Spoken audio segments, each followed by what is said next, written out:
Hello everybody.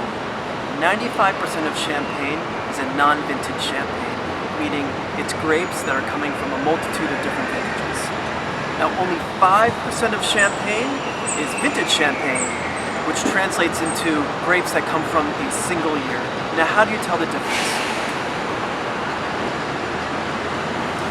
A non-vintage champagne does not display the date or the vintage on the label. And a vintage champagne showcases the date typically on the front label. Now, it was extremely rare to see vintage champagne about 30 or 40 years ago. But over the past 20 years, there has been an influx in vintage champagne. And there are three reasons why.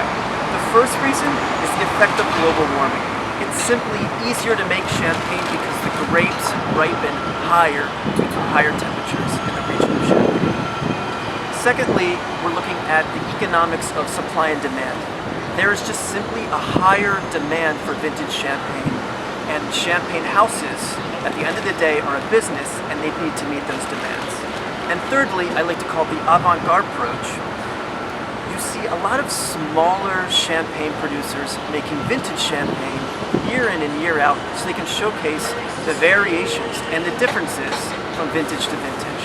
So I implore you, next time that you see a vintage on the front label of a champagne bottle, give it a shot.